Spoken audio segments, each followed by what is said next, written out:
um, for both race committee members who are on the signal boat and also for the principal race officers and deputy race officers.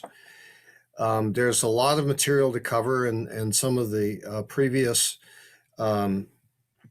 units have finished under an hour. I'm afraid this one will be a little bit over an hour, but of course it all averages out. So if you've attended the other, you can just count this as being an hour on average. So I want to talk about everything that the signal boat is responsible for and everything that they do. And so in terms of an outline, what you need to do before leaving the dock, what's important when you get on station, how to conduct a start, what you do during the race, how to have finishes, and then when you get back to the dock at the end of the day, what are the duties and responsibilities. So we have two boats that typically function as signal boats at SSA. They are the favored end, well known to everyone who's been out and sailed or has been on committee boat. And of course, this is an old picture because it shows the big stainless steel heavy tubing that with the flags that were being hoisted, and also the cannon, both of which we no longer use. And the second boat for some of the smaller races is the Edgar D, which is a Parker 23. But the important thing is that the signal boat is the home of the PRO and the DRO. And so it's the command center for all the race committee work that goes on for a regatta or for a series of races. So if you're on the signal boat, what are the duties and responsibilities? Well, quite obviously, the first one is to set up the race course, set up the starting line, set up the Windward Mark, set up the, supervise these things, set up the leeward mark or gate, and then run races and respond to conditions as they change. A second one is communication, which begins when you have the competitors meeting, and then as an offshoot of that, posting notices on the notice board, and of course on the water, flags, VHF if permitted by the SIs for that class, and verbal. And of course, this is a case where you don't want to talk to a single competitor, because that gives a single competitor an advantage. They have knowledge that all the competitors do not have. But if it's a small regatta and if the SIs say it's all right to talk to the competitors, and if you make sure that you're talking to all of them, you bring them all by the boat and tell them what the next race is going to be or whatever information you need to convey, then it's acceptable. You're responsible for scoring, handling the protests, and a big one, of course, is safety. And of course, if a race committee is like referees in a basketball game and you never see them or have any issue with them, that's the best kind of race committee to be. Run the races, don't get involved in the middle of anything, and just do a really good job. So what do you need to bring? Basically, the most important thing probably is to bring your own life jacket, because we do have these lovely Mae West type life jackets, standard type 1 PFDs, which if weather conditions deteriorate, the race committee chairman the PRO may say, okay, everybody needs to put on life jackets, and if you don't have yours, which is comfortable and fits you, you'll be given one of these. There's, of course, water, lunch, sunscreen, and so forth and so on that you should always think about bringing. In other words, bring the kind of things that you would bring if you were going out for a day of racing, but instead you're going to be on the race committee boat. And in this time of COVID, we still have the rules. Hopefully these will be relaxed through the summer, but at the moment we're treating these as a primary consideration. Mask wearing is definitely on the lot, on the grounds, and in the boats if you're not with people who you live with. We have cleaning procedures. We want you to wash your hands. As you sign up for a race committee, you'll be asked to sign a waiver. We're going with smaller race committees and trying to have the members on a given boat be people in pods with other, people you live with or people you trust, to be conscientious about staying clean and not being infected. So you arrive at SSA in the morning, and you're going to be on the signal boat. What happens and what needs to be done before you leave the dock? The PRO, DRO, and the dock hands will gather everyone together, assign them to boats. They'll indicate what level of information they want coming from the marked boats, what radio channels will be used, and then everyone will sort of disperse. Some will get required equipment from the office. Some will get marks and tackle for the various boats. But when you get to the signal boat, you want to make sure it starts. Now, on the favored end, the battery switch is up under the engine cover, and it's my understanding that Steve Podlich is putting in a little cover hatch to open so you can reach in and turn it without having to raise the whole engine cover, which is kind of heavy because it is up in the front end. So you need to turn that battery switch on in order for the boat to actually run. Conduct a radio check. Make sure everybody's radio is working and everybody is on the correct channel.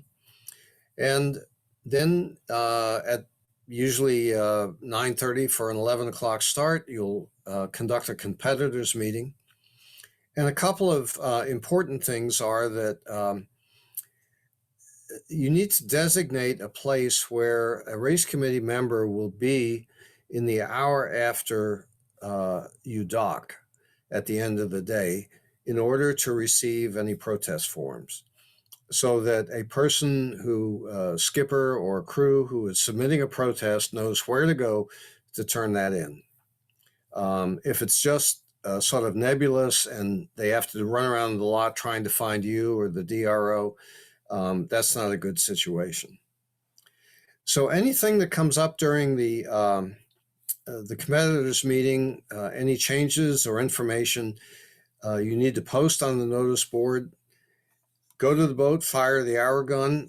Make sure you exchange cell phone numbers with at least one person on each of the marked boats, so that you have a backup to the radio. And if there's any information that you want to convey or share that you don't want the competitors to hear, you can use cell phones. So what do you get from the office for the signal boat? Well, radios, these orange boat boxes, which have a lot of good material in them that you'll need. A race committee folder, this sort of briefcase. You can see it has a lot of individual file folders inside with forms that you need.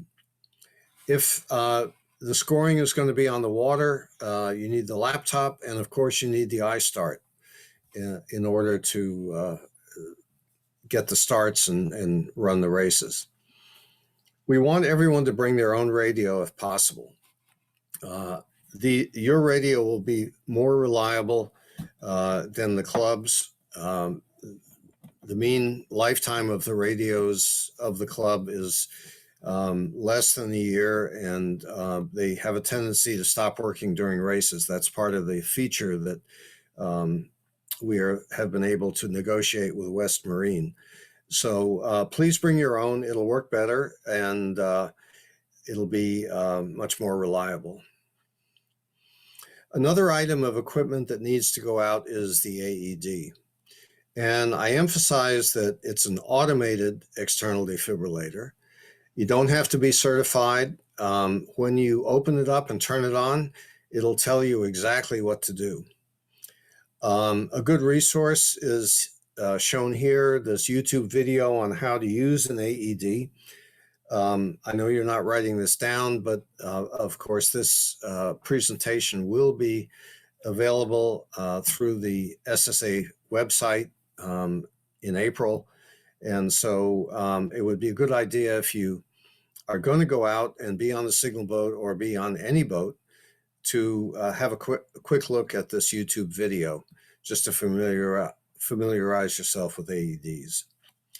Now, an important point is the AED should be on a non-anchored mark boat so it can respond, get to the emergency quickly, but not on a rib, because a rib is too small to lay a person out and use the AED on them.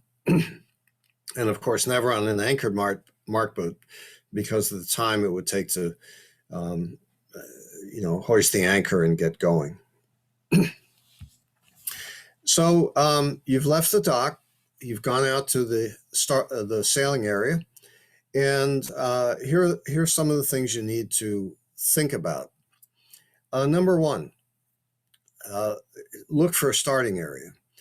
And of course, this needs to be downwind and with sufficient length for a good weather leg, whatever the races or the class specifies, and also some ability to change direction. So you don't want to tuck it up into some area where the weather mark will be right up against the shore and you can't move it left or right if there's a change of course. When you anchor, use plenty of road. Of course, the rule of thumb is at least 6 times the depth, but it doesn't matter if you use more than that. Most of the anchors have a chain above them, which increases the bite. And you may want to think about using a heavy anchor for windy conditions if you need that. So you're anchored. Now hoist code flag L with one horn, one sound, and start recording check-ins. So the boats are required to sail by the signal boat and hail their sail number or hull number, or some cases bow number, if it's a regatta where the boats do have bow numbers.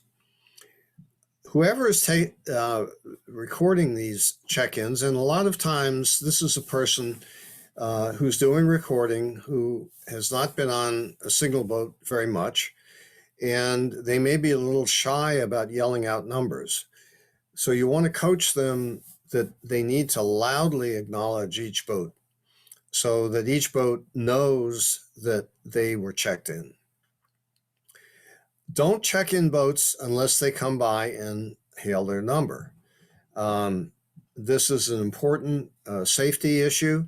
And in fact, the 7 sailing SIs provide a 20% scoring penalty in the first race if a boat does not actually come and check in. What do you need to think about? Well, we have a lot of crab pots out, especially along the area shown here. um, off the radio towers, and you need to pull the starting area away from that so that boats are not getting fouled in the crab pots as they're trying to start. You want to avoid shallow water, and of course there's shallows here and all along here is shown by these dashed lines. And when you're setting the course, try to avoid the high traffic areas, although that's not always possible.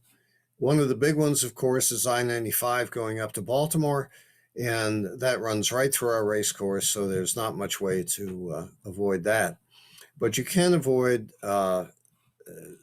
the traffic out of Annapolis Harbor going down bay, either by shifting your course in Area A up towards Whitehall Bay, or course B down toward Bemby Beach a little bit. So you've got the boat anchored, and now it's important to have somebody take wind readings.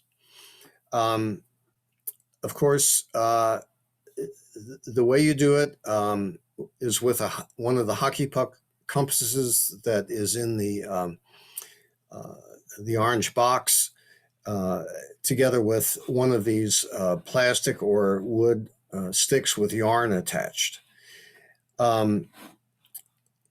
Don't use the radio with yarn attached as an indicator, because the radio is metal and it will pull the reading of the compass.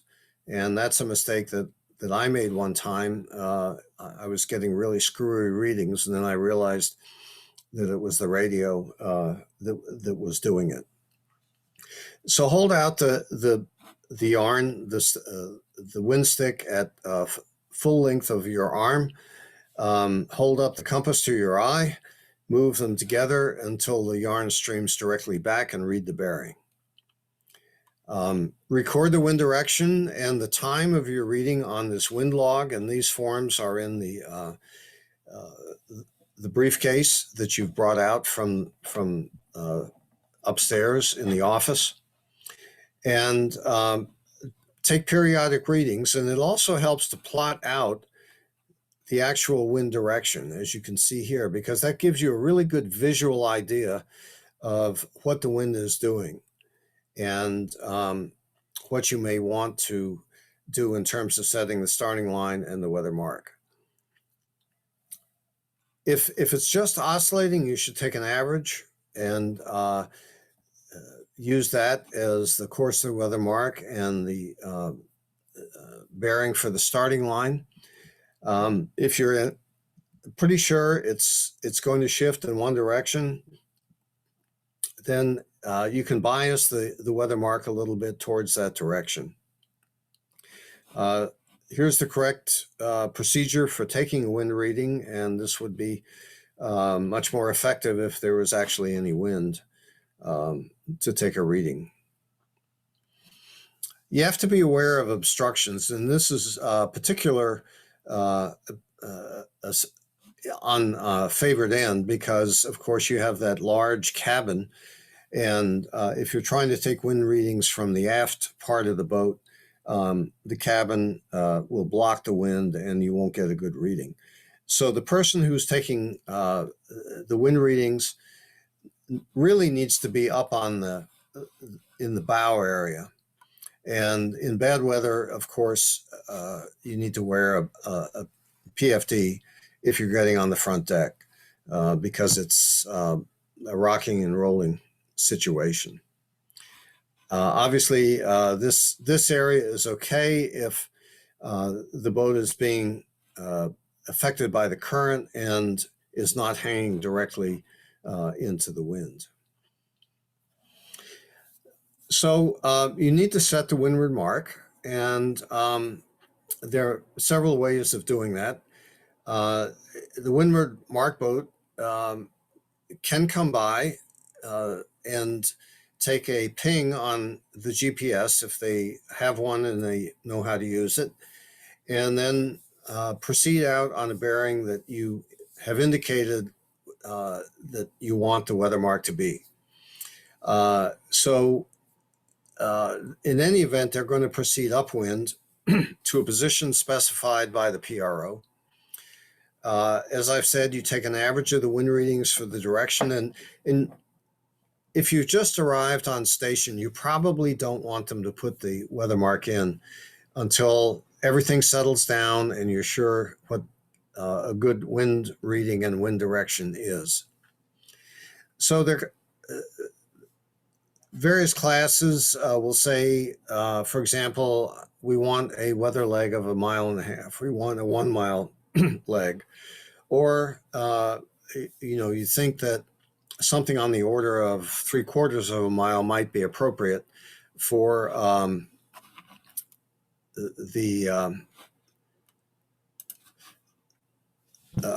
for the race. So we'll show you in a minute a way of guesstimating that distance if you aren't using the GPS. And that is from the apparent size of the weather mark boat. But another way is run the first race with the weather mark in the position you think is the correct length and distance, and see how long it takes. And if it's too short, then you can make it longer for the second race. So as a signal boat, you adjust the position of the mark boat, and they need to take a reverse bearing back to either the leeward mark or the center of the gate, but not the signal boat, because that's on one end of the line. An important point is don't let the desire to have a perfect weather leg get in the way of a good weather leg. Nothing is more frustrating to sailors, as you know, because all of you are sailors, to be sailing around while the race committee is trying to get the weather mark in within 5 degrees of where they think it should be. A 5-degree difference doesn't really make a significant effect on a weather leg. So here's a way of judging the length of a weather leg. Send your weather mark boat out to the green can. And this is between Greenberry Point, where the radio towers are, and Back Creek. And have them sit there turned perpendicular to your line of sight from SSA. And you can get an idea of their size, their apparent size, and that is 0.8 of a nautical mile. So if you want a 1 nautical mile leg, you send them out to a point where they're a little bit smaller than what they were when they were at the green can. They will drop the weather mark, and then they will drop the offset mark. Now, I'm going to talk about setting marks, even though this is not something that you would be doing as a signal boat. This is something that you are responsible for, and it's important. So once they get the weather mark in, if it's an A course, and I'll explain the course descriptions a little bit later on, but the second letter, if it's an A, means that there's an offset mark. And so they would stream the mark behind them. Probably the person driving would have a compass, and as he passes through the correct bearing, he would make a mental note and then get the person who's dropping the mark to drop it at a point where this line is perpendicular to the wind, between the offset mark and the windward mark. And the same thing applies in if you're setting a gate, you set one mark and then stream the mark behind and drop it.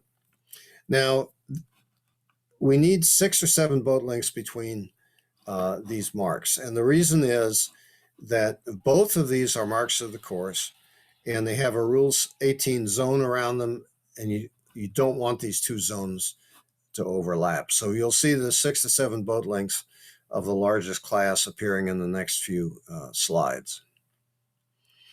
Same thing with the leeward mark or gate.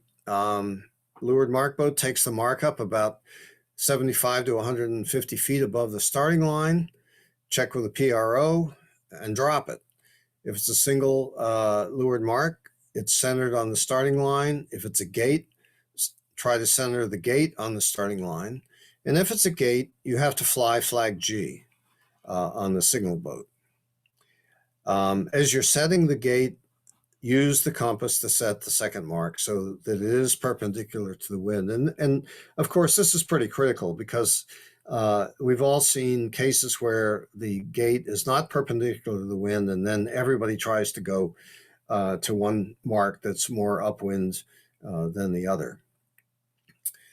So it's the same technique as setting the offset mark, and once again, you got 6 to 7 boat lengths between the marks. Now the finish line. We have a number of options for finishing courses downwind, most of which don't require, one of them is finishing through the starting line, but another one is a split start downwind finish line, and that's an F course. And here you simply have the mark boat stream the mark at 6 to 7 boat lengths away and drop it when the finish line is perpendicular to the wind. An important point is to keep this finish line short enough so that you on the signal boat are able to read sail numbers even of boats at the far end of the line. And this is just the same sort of diagram. Here's the race committee boat. Here's the finish pin. The mark boat streams the finish pin and then drops it when the PRO or DRO tells them to at that point. Once again, you need 6 to 7 boat lengths between the two. And finally, the starting line.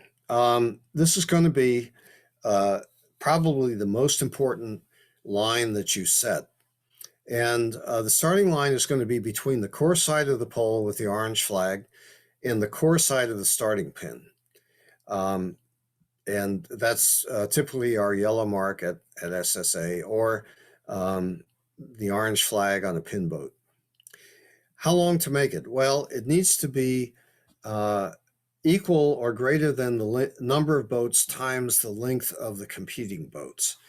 And down here in the lower right-hand corner, you see a starting line that probably is a bit longer than it needs to be, because if you look at the number of boats and their length, you could probably line them up in, say, 3/4 of this line.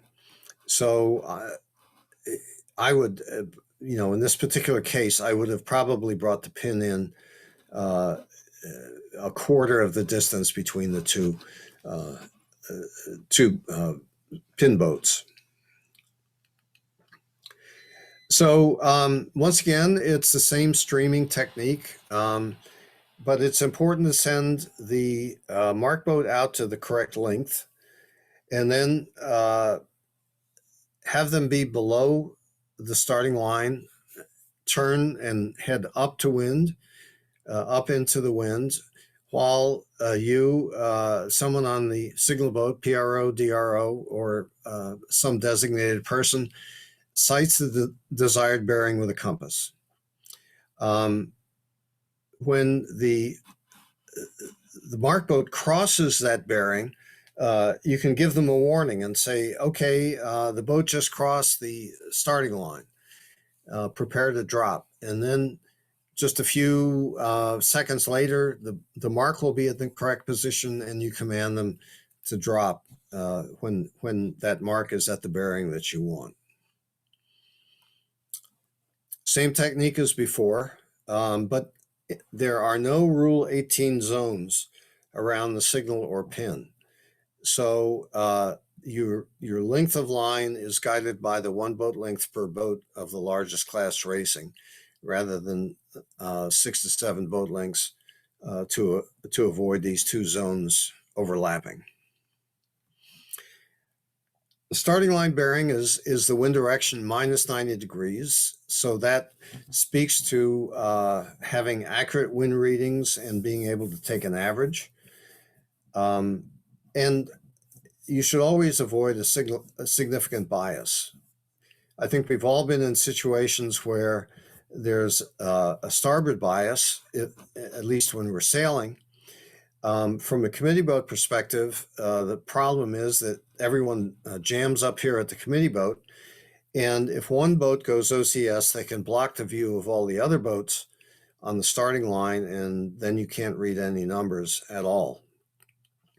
If it's port biased, everybody goes down to the pin. If it's really bad, they may not be able to cross the line on starboard, and then you have port tacking boats trying to get across in front of starboard tacking boats. And it's also difficult to see numbers from the signal boat. So, as I said, setting the starting line is probably the most important mark that the signal boat will be involved with, and it oftentimes is the most difficult. Well, what kind of problems can you have? If you have one end that's favored more than 5 or 10 degrees, the boats will bunch up there, and you may have to have a general recall because so many boats will go over the line. If the starting line is too short, you end up with several rows of boats, and some of them jumping the line. You may have a general recall again. Those two cases have to do with behavior of the competitors. The one that's even more difficult is if you have a current flowing to windward. And so the boats line up, they're in good position, and then they get carried right over the line by the current. And there you go, another general recall. So what are the solutions? If you see that the line is not fair, in other words, it's either too long, too short, or not at a good angle, prior to the starting signal, postpone. Straighten it, lengthen it, get it right. The sailors would much rather wait a few minutes to have a fair start with a good line rather than have some crazy start with a bad line. If you've had to have a general recall, you have the opportunity to adjust the line before restarting the sequence again. And if you've had a general recall, you can go to the penalty starts. In the number of regattas, big regattas where I'm the PRO, I will give the fleet one chance to have a good start, and then I will go to the I flag. And I may, in fact, use the I flag for every start after that point. Because the competitors, the sailors, have come to sail. They haven't come to have repeated general recalls. So by putting up an I flag or one of the penalty flags, penalty starts, you are encouraging them to behave themselves. The black flag and the Z start are a particular case where the penalty is pretty extreme. So if you are in a black flag or Z flag start, it's a good idea to have the postponement flag, the answering pennant, ready. So if you get close to the start and a lot of boats are over the line and it looks like you're going to have a general recall, or there are a lot of boats, postpone right before the starting signal, because that's preferable to DSQing a whole bunch. But it's a split-second decision, and that's why the PRO is paid the big bucks to make decisions like that. So you've got the starting line in. You're anchored. Everything's looking good. What do you need to do? Well, you need to post the compass bearing on the weather bar to the weather mark. You need to post the course. You need to load the class board. Make sure you've hoisted the orange flag for the boat end of the starting line, signal boat end. And then when all the boats have checked in, or just prior to the warning signal, you lower your L, which is the come within hail flag that you had up to bring boats over to check in with one sound. It's a good idea not to do that too close to the warning signal to avoid confusion.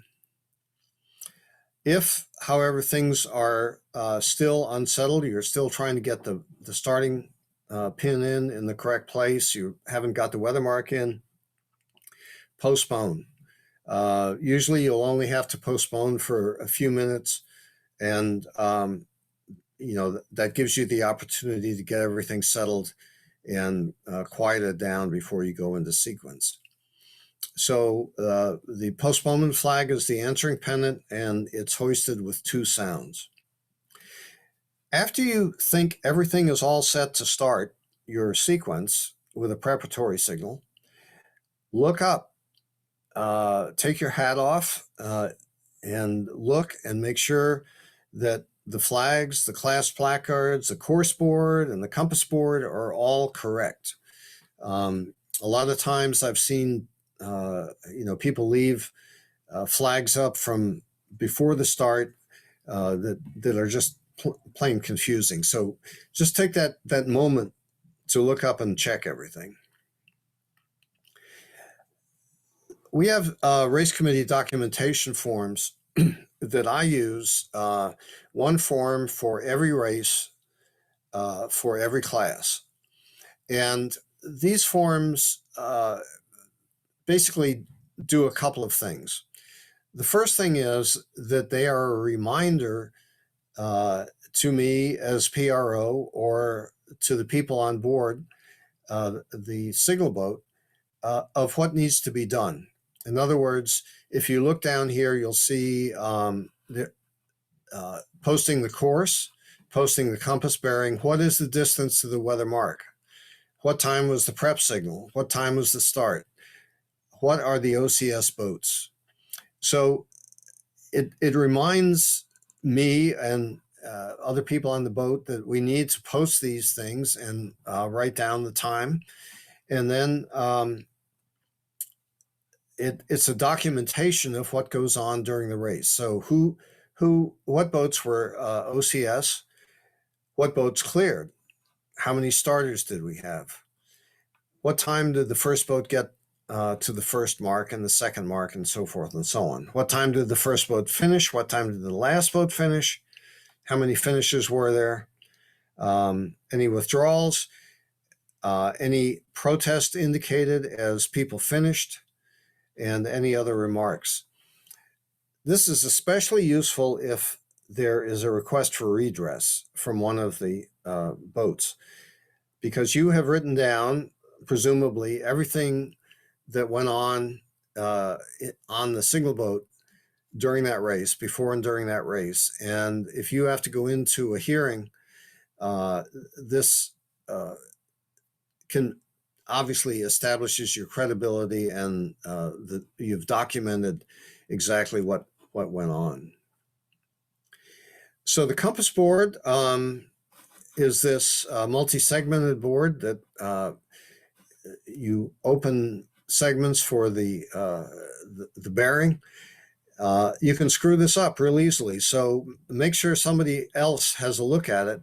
So you don't, if you want 150, you don't end up with 051 or 1 something 0. And make sure your classes are on the class board. So you also, on favored end and Edgar D, you need to load flags. So especially on favored end, because we have this new system with the poles that hoist up. So you need class flags if you're doing a Rule 26 start, the 5-minute start. And these are located in a white box in the cabin on favored end. you can see that each of the poles has a flag that's indicated that it needs to be affixed. The two middle ones are the two class flags. And if you have more than those two, you can rig the third or fourth one on halyards and on the mast at the stern of the boat. But it helps to label right on here with a China marker what these classes are, and it looks like we've got a laser and a lightning on this particular case. All the flags that you need for starts are on the outside of the favored end cabin door, which is behind the door when it's open. So, and the other flags that you might need are on the inside, which is the most, facing you when the door is held open. So rig these flags, X-ray for individual recall, P, the preparatory signal, penalty flags if you're going to use them, answering pennant for postponement, I for penalty start, round the ends rule, and the first substitute for general recall, as well as the class flags. Now you're going to put up the SSA course, and this is designated by a series of letters and numbers. I don't expect you to remember from this. It's in the sailing instructions, and that's the best resource for you when you're setting up the course. But just so you know, the first letter indicates what kind of finish it is. W for windward, L for leeward. TW indicates both a triangle course with a windward finish, TL, triangle course with a leeward finish. The next letter indicates whether there's an offset mark or not. A indicates that there is. The next letter is the type of finish. So for leeward finishes, if there's nothing there, it's a finish through the starting line. If the other common one is the F, and that is the split start-finish line that I described earlier. S would be the committee boat moving up to the leeward mark and setting the finish line between the leeward mark and the committee boat. And then there's the reaching case. The next letter, I just described the leeward finishes. For windward finish, if there's nothing, it's between a finishing mark, which is located above the weather mark and the committee boat. If it's an S, then it'll be between the windward mark itself and the committee boat. And then finally, there's a number, and that's the number of windward legs. So, for example, an LS course would be a leeward finish through the starting line, and a 2 would be twice around. An LAS would be the same thing, but with an offset mark. LF would be the split start-finish line. LAF would be the same thing with an offset mark. But as I say, these are all in the sailing instructions, so make sure you have a copy of those when you're on the signal boat to refer to. We want you to use the ship's radios instead of the handhelds. They're more reliable, they have longer range. The disadvantage is, of course, that they are at a fixed position on the boats. So, for example, on favored end, if you're in the back, unless the microphone is wired in a more aft position, you're not able to get to the radio, and you would have to use a handheld for some of your communications. You can always use a handheld for setting marks because you'll be standing back by the pole with the orange flag on it.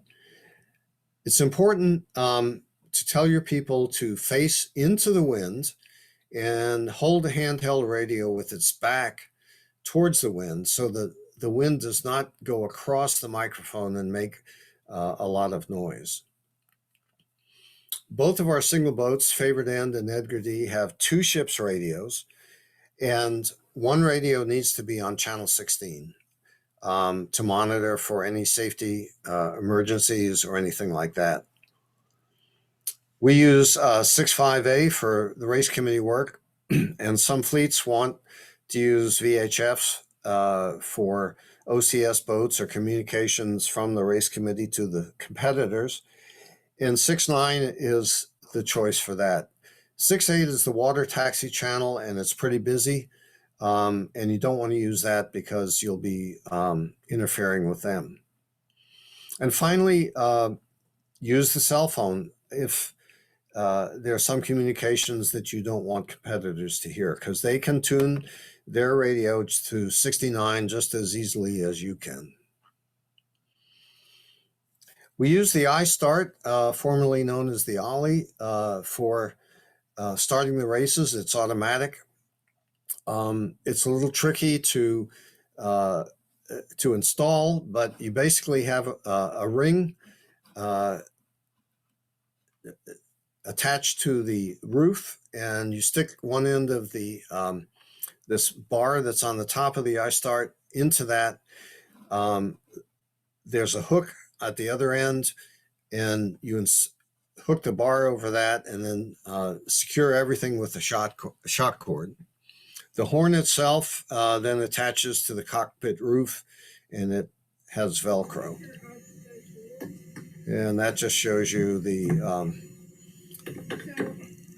someone attaching that. So there are a number of modes. In fact, there are a huge number of modes. If you ever look on the back of an iStart, most of which we don't use.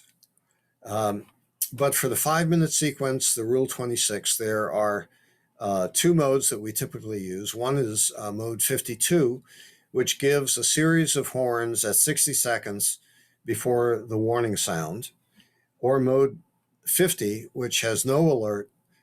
That would allow you to do a manual alert, or if you've had a general recall, to lower the answer, the first repeater with one sound manually.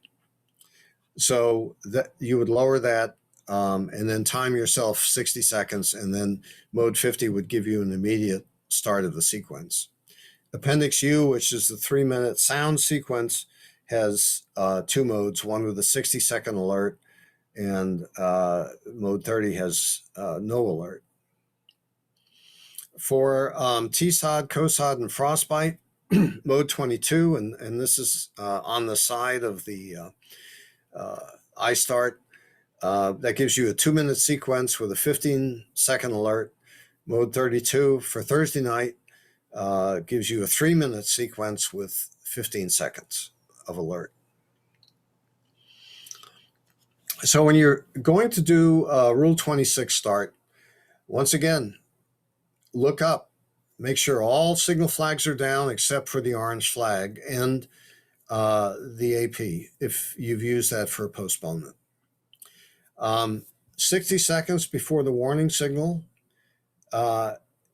if you are doing it with the iStart, you can use that mode, and it'll give 4 more rapid horn sounds for attention. But if you have AP up, you need a single sound, so you've got to go with a manual case and then wait 60 seconds. The warning signal is 5 minutes before the start, and that's when you hoist the class flag. And if you have been doing this manually with the alert, then you need to start the iStart manually. So we use Rule 26 for weekend and major regattas. It uses flags that are hoisted and lowered by the race committee. And as I showed previously, it's modes 50 or 52. And of course, it's a 5, 4, 1, 0 sequence of sounds with the appropriate flags being raised. If you have multiple classes, don't roll the starts, because the second start will be too soon after the first start. The second class will be too soon after the first class, and they won't get clean air. So just go through it, the sequence, let the first class clear, and then start the second class. Appendix U is the dinghy and collegiate sound system. If you've sailed in Teessides or Thursday nights, you're familiar with this. The warning signal at 3 minutes is 3 long, and then 2 long at 2 minutes, 1 long, 3 shorts, so forth and so on, all the way down to a 5-second count to the start, and then 1 long. So the alerts, if you're going to do them manually, you need 4 or more sounds, because 1 sound, 2 sounds, or 3 sounds all have specific meanings. So 4 or more get you out of the case of any confusion. We suggest that for the short course races that the alert is 15 seconds before the warning signal, because we're trying for many short, fast-paced races, and boats finish and they stay near the starting area. For the weekend and invitational and championship regattas, we suggest the alert be 60 seconds before the warning, because boats may have sailed away, but also you may have boats that have traveled some distance to the event, and you don't want to be a bad host and give them a DNS. It'll ruin their weekend. So be kind to the competitors, give them a chance to sail, and they would definitely appreciate it. Important point, if you've had a general recall, the first substitute is lowered exactly 60 seconds before the warning signal. So these are the flags that you would use. For just a plain ordinary B-flat start, you use P as the preparatory signal. But if you want to use penalty flags, the I, Z, U, and black flag all act as preparatory signals, and they replace P. You'll use X for an individual recall with 1 sound. You'll use the first substitute as the general recall with 2 sounds. So on a standard start without any penalties, a boat will be on the on-course side of the course, and that is determined by any part of the hull, not the crew or equipment, and that's a new change in the racing rules of 2021 through 24. So if you're calling the line for a class that, say, has bowsprit, that doesn't count. It's the hull. The penalty starts, of course, begin 1 minute before the actual start. So when the penalty flag goes down, the penalty period begins. For code flag I, the round the ends rule, whether or not they're OCS for that start determines whether they are over the starting line in that 1 minute time period, but also whether they're over extensions of the starting line in each direction. The other penalty starts, the OCS is determined by whether they're in a triangle formed by the 2 ends of the starting line and the weather mark.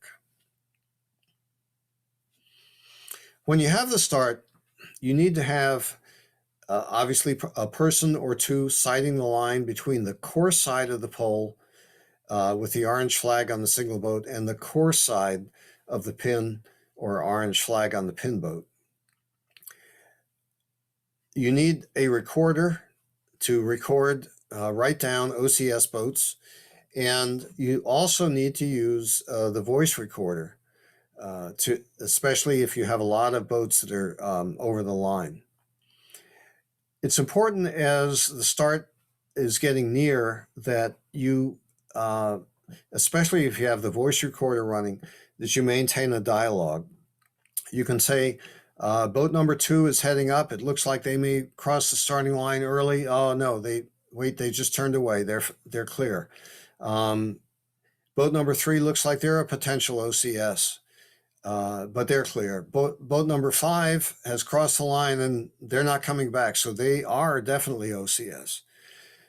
If you record all that on the voice recorder, then you have a record of what boats were doing at the starting line, and there can be no question about whether they were over or not. So if you have boats that are OCS, it's always a good idea to have a mark boat anchored at the pin end. And I emphasize that anchored because if the mark boat at the pin end is not anchored and they are calling OCS, there's certainly room for requesting redress by the competitors who were called over. If you only have a few OCS and you can identify them, you can do an individual recall with code flag X and one sound, hail their numbers, and of course on the documentation sheet, record the boats that have exonerated themselves by going back and clearing. You need to display X until all the OCS boats clear or 4 minutes after the starting signal. If you have a whole lot of OCS boats, you may need to do a general recall, 2 sounds, and it's important to note that there's no time limit to start the next sequence after a general recall. So that gives you the opportunity to straighten the starting line, move the weather mark, fix the things that are wrong that that possibly caused all the boats to go over and for you to have a general recall. You lower the first substitute with one sound exactly 1 minute before the warning signal for the restart. So there again, you have to be on the manual mode of the iStart. If everybody's clear, record the number of boats and the time of start, which is important because that then affects the time limit on both the first leg and for the whole race. At SSA, any boat that arrives and starts within a 10-minute window after the start for that class is given a start, but after 10 minutes, they will be a DNS because they started too late. So you've got them all off and going. What do you do during the race? You want the Windward Mark boat to report the time of the first boat rounding because that is an important time limit. You want them to count and report the number of boats rounding and compare with the number of starting so you know whether you have any boats that have gotten in trouble and may not still be racing. Monitor the wind shifts. This is always important because if the wind shift is significant, you may have to change the course. You may have to shorten or abandon depending on the weather, safety, and also fairness of the race. And you probably will need to direct mark boats to render assistance to any boats in distress, but they should just go and stand by. And unless it's a life or death situation, they should not render assistance unless they are asked, because if the race committee renders any assistance at all, even touching a mast or something like that, the boat will be disqualified for that race. One of the more common things is a course change. This, of course, is the judgment call, and it's basically if you have a shift in the wind or a poor initial layout, or if you have an unfair course or a significant change in velocity, you have the ability to change the course. So the new mark, you've used cylinders for the original mark. The new mark is a tetrahedron. that has to be inflated by the mark boat and prepared to be deployed. So if it's a Windward Mark, you can give the Weather Mark boat a heads up that you're thinking about changing the course and they need to inflate the tetrahedron.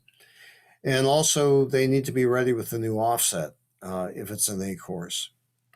Likewise, if you're changing the leeward gate, you need to have a new gate if at all possible. If you do another change, then you're back to the original cylinder. And especially if you have a number of classes starting, a handy thing to remember is you can do a C flag start, and that is you fly the C flag at the preparatory signal or before, and that simply means that the Windward Mark is the tetrahedron, because you may not have had time if this is the second or third race, and you have changed the course previously, you may not have time to have the Weather Mark boat go out and set a new cylinder before you're ready to start the next race. The signal change, the change is signaled at the prior mark. In other words, if you're changing the Weather Mark, you need to do it at the leeward mark. You fly or display code flag C with a series of sounds, once again 4 or more, and the new bearing, or a plus or minus for lengthening or shortening the length of the course. If you're not changing the bearing, the course board should be blank. A rule of thumb, at a nautical mile, if you move the Weather Mark 100 feet, that's a 1 degree change. So if you're sitting down at the leeward end of the course and you say, I need to go 5 degrees to the left to square this course up, then the Weather Mark boat, if it's at 1 nautical mile, needs to move to a position 500 feet from the original Weather Mark. And of course, that's proportional.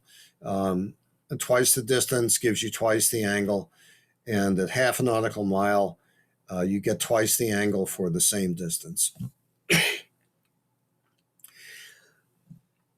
You may have the need to shorten the course. The wind dies, or there's some extreme condition, and you don't want to finish the whole race. It would take too long, or it would be in a dangerous situation. So if you always shorten the course at a mark. Once again, you need to anchor the boat 7 boat lengths away. You hoist code flag S with 2 sounds, and the only requirement is that that has to be done before the first boat crosses the finish line. It doesn't have to be done when the first boat is at the prior mark. If the finish line is at a mark and your committee boat is one end of the finish line, it will fly a blue flag. And once again, both the boat and the finish mark are marks of the course, so you've got the 7 boat length requirement. If you're doing it at a gate, there are a couple of changes. One is to get your committee boat as close to the mark as possible, so there's no confusion and there's no chance that a competitor will decide to finish between you and that mark. Don't fly the blue flag because you're not part of the starting line, part of the finish line.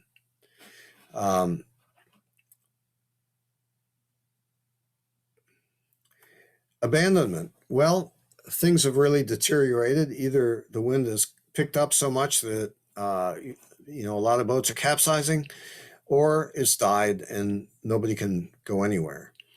So it's code flag N, which is the basic abandonment with 3 sounds. And the second flag, whether it's H, A, or none, have different meanings. And if it's N alone, you want all the boats to come back to the starting area and look for another race. If it's N over H, go back to the club and wait for further signals. Or N over A, no more racing today. N alone would be used perhaps if the sea breeze filled in, the course turned around 180 degrees and was unfair. You could abandon it, reset the course, have the sailors come back to the starting area and start another race. So now it's time to finish. You have two different cases. If it's a basic finish or an S finish, you do not need to fly the blue flag. You finish between the course side of the pole with an orange flag and the starting mark or the finish mark. If it's an R or F reaching or split line, you do fly the blue flag. And it's important to note that the boat finishes only when the hull crosses the finish line, not the spinnaker, not the crew, none of these auxiliary things. So focus on the hull when you're calling boats across the finish line. Leeward finishes, of course, it's always difficult to see the sail numbers, especially when they overlap. And it's a good idea to have your mark or pin boat below the finish line so you can call them and ask them, what is the number on that boat at the far end with a white hull? If you're calling the line, you want to, or you can call out identifying features like blue boat first, yellow foul weather gear second, white spinnaker third, and then go back and figure out the sail numbers associated with each of those. You need at least one person calling the finishes and use the digital recorder. You need two recording people writing the finishes down. And those people should write everything down. If you say blue spinnaker, they should write blue. Yellow hull, green hat, so forth and so on. Record all the sail or bow numbers in the order of finish, and the scoring program will sort out what classes they are. Anybody that sails by and says they're protesting, you need to record that on the race documentation sheet. Have your recorders compare their finish sheets after all the boats have finished. Don't change them. Make a clean copy, the correct copy, but preserve the originals and never erase. Strike through errors and write corrections. Safety is always important, and the PRO has the authority to tell both the RC members and the competitors to wear life jackets if the conditions warrant. And code flag Y, Yankee, with one sound flown on the committee boat indicates that the competitors need to wear life jackets. So you finish the races for the day, head back to the dock. When you dock, you pull out of your briefcase a dock time sheet, and you write down what time the race committee docked, and you post it on the notice board. This starts the 1 hour period for submitting protests. Make sure the equipment is taken back to the office. The radios and iStarts are plugged in to charge. The laptop would be charged if you used it, the AED. Make sure the marks and tackle are rinsed and returned to storage unless you're going to use them the next day. And then have at least one person go back to the boats and check for anything that might have been left on board that should be taken to the office. Turn off the battery switch, turn off the ship's radios so as not to drain the battery. Then as the PRO or DRO, it's your responsibility to make sure the scoring is done. So either do it or assist the person who's scoring and then post the preliminary results. For protests, as I said, during the competitors meeting, you need to set a location where the protests can be submitted and have a race committee meeting member there. When you receive a protest, you mark it with a time received and contact the protest committee chair and tell them that you do have protests that need to be heard. If for an invitational, of course, the club races, the protests are heard on Thursday night. So it's just a matter of getting those in the office. Requests for scoring review are not protests. That's a case where somebody thinks they were scored improperly. You can resolve that as a member of the race committee or as the PRO. So debrief the race committee, make sure they know they get a free drink and that they can socialize. You need to stay at SSA at least until the end of the protest time limit or until the protests are resolved. So this was Unit 3. We've had 2 units already on Introduction to Race Committee and the Mark and Pin Boat. Unit 4, which will start next Thursday, Jim Urban is going to talk about when things go wrong. And that's going to be a little bit different format. It'll be more of a narrative of people talking about things that did go wrong and discussions of how that should be solved. And then finally, there'll be a unit on powerboat operation. So we are happy that you came tonight, and we'd encourage you to attend the next 2 units because I think they're very important and part of the information that you need to have as a member of the race committee or as one of the leaders. So if you have any questions, I'm happy to answer them. We want race committee work to be fun. And it's a responsibility, but it is a time to get together with people and have a good time on the race committee boat as well.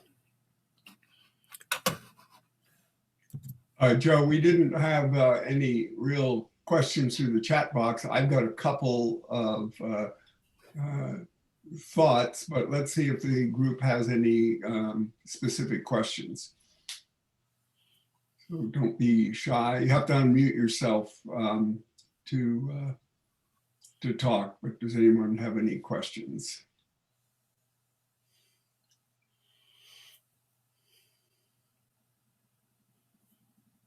Well, the only person unmuted is you, Jim, so I guess you're on. You're up. Spectacular job.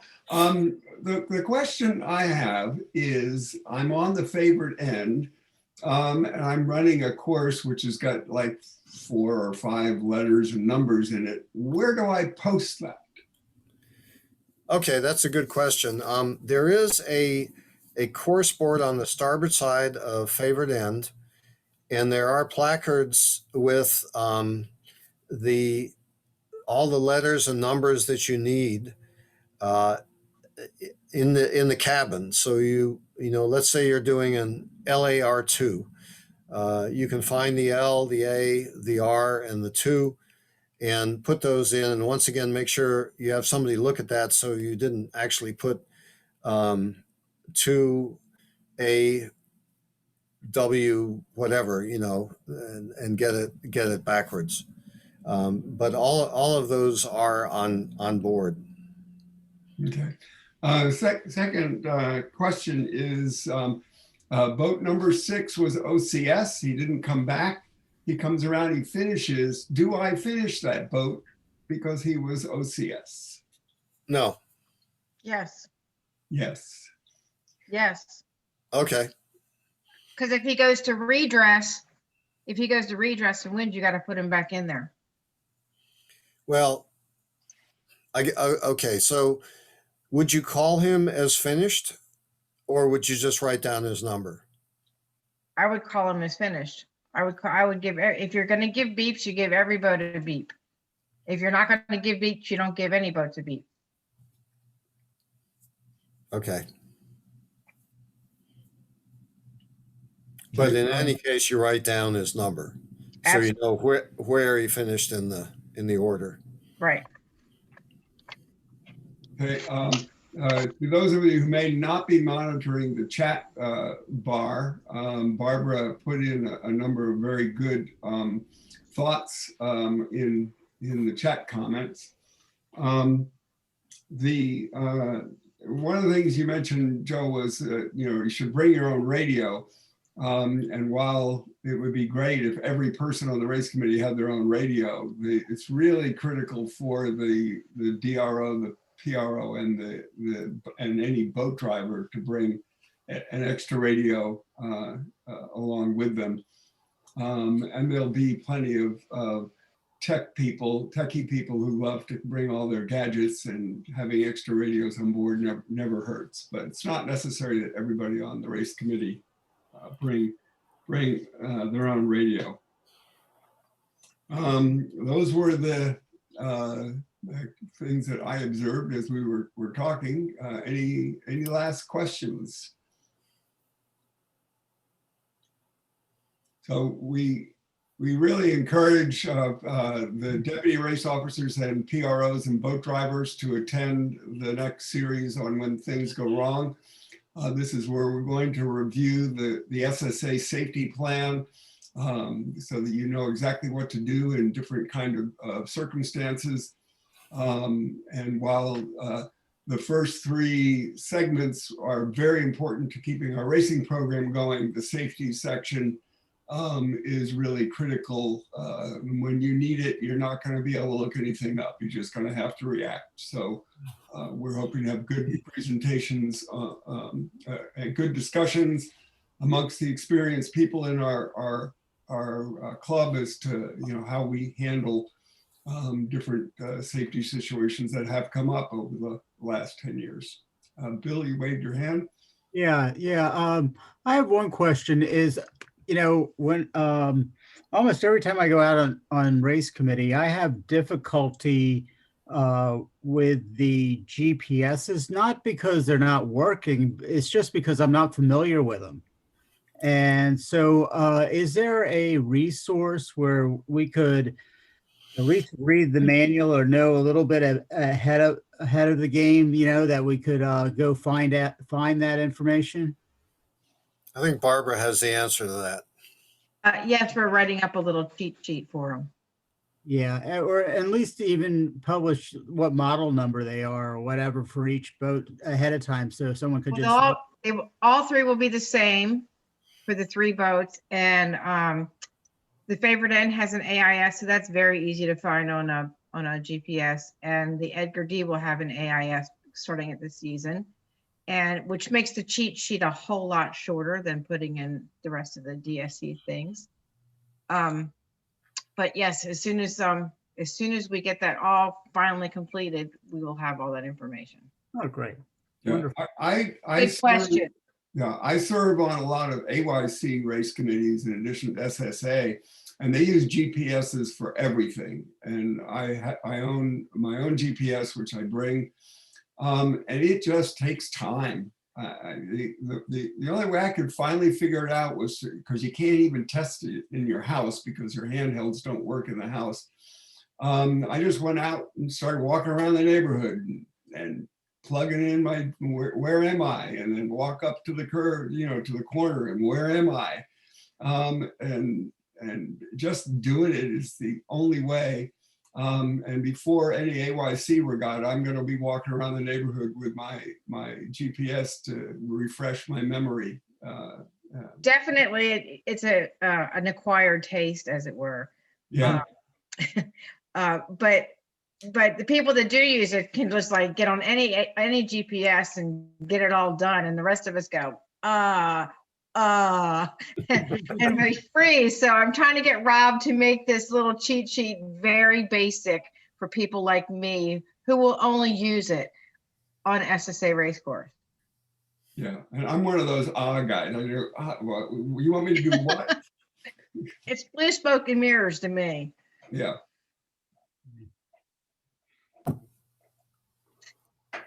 Okay, well, I think we've exhausted the questions and comments, and I just once again would like to thank you all for joining us tonight. And